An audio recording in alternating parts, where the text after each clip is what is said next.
Lihat dari sisi efektivitas begitu terhadap penduduk dan juga masyarakat Indonesia, kalau Mas Adrian ngelihat apakah cukup adaptif nggak sih sebenarnya masyarakat Indonesia ini terkait dengan adanya dan akan diramaikannya bank digital ini di tanah air?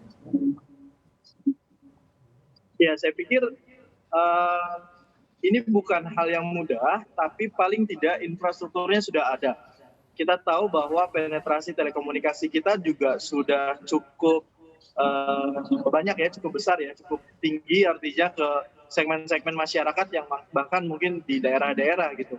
Dan penetrasi Mhm. smartphone juga sudah cukup tinggi sehingga saya pikir cukup memungkinkan buat mereka bertransaksi melalui bank digital. Hanya tinggal masalah edukasi aja saya pikir dan juga Mhm. familiarize dari platform yang ada. Makanya cukup penting kalau misalnya bank digital tersebut punya modal dalam bentuk ekosistem. Misalnya semua orang tahu Gojek, semua orang tahu Shopee, semua orang tahu Aku Laku misalnya, itu akan jadi lebih mudah sih dalam hal edukasi dan juga pengenalannya. Mhm. Kalau kita sandingkan bank-bank digital ini nantinya begitu dengan peer-to-peer lending begitu ataupun fintech-fintech ini apakah bisa bersaing begitu atau sebenarnya mereka semua ada di ekosistem yang sama yang saling mendukung begitu Mas Adrian? Ya, mungkin kalau dibilang kompetitor in a way ya, tapi saya Mhm. pikir niatan dari bank digital bukan hanya untuk memfasilitasi funding dan lending, tapi juga instrumen service pelayanan perbankan yang lainnya yang juga dibutuhkan oleh masyarakat gitu ya. Dan Mhm. mungkin ada beberapa segmen yang tidak bisa dipenuhi oleh salah satu peer-to-peer lending atau sebaliknya, tapi kelihatannya bank digital ini akan jadi lebih komprehensif ketimbang P2P lending ya. Mhm, baik. Nah, kalau kita lihat dari sisi, pergerakan harga sahamnya ini kita balik lagi ke emiten-emitennya, Mas Adrian. Kebanyakan bank-bank yang dikatakan modalnya mini ini apakah lebih banyak diakumulasi oleh investor institusi kah atau retail sebenarnya? Oke, kami di Sukor menservis klien institusi dan juga retail. Tapi Mhm. sejauh ini yang kami tahu belum cukup banyak klien institusi yang aktif berinvestasi di saham-saham bank mini. Jadi sejauh kami tahu sih kelihatannya masih didominasi oleh investor-investor retail ya. Mhm. Baik. Kalau kita lihat dari sisi investor asing sendiri sebenarnya tertarik nggak sih kalau melihat potensi bank digital kita dan juga emiten-emiten yang bisa menjadi bank digital kita di tanah air? Iya, sebenarnya kalau appetite dari investor asing cukup tinggi ya. Mhm. Selama mereka bisa memastikan bahwa bank tersebut memang benar punya prospektif dan juga ekosistem yang baik untuk dijadikan bank digital, saya pikir mereka akan mau ya untuk investasi di beberapa bank digital atau calon potensial bank digital di Indonesia.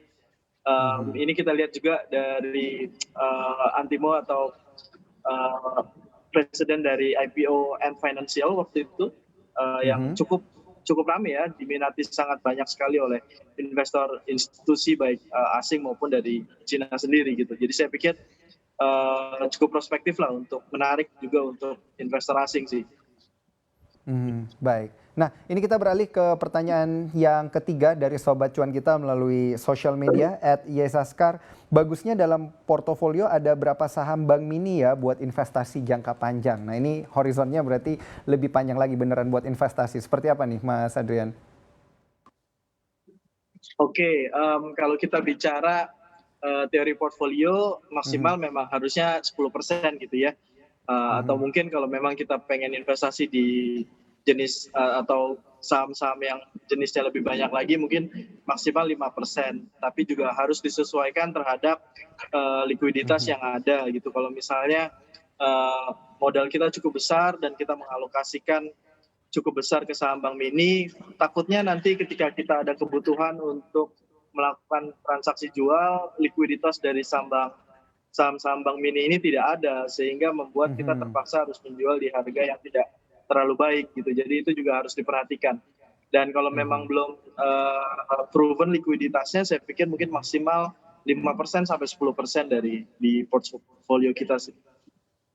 Baik, 5-10% ya di total portofolio kita. Nah, Mas Adrian, topik untuk perbankan sendiri, baik yang bank besar maupun bank dengan modal mini, ini ada pada bank apa saja nih untuk sepanjang pekan ini?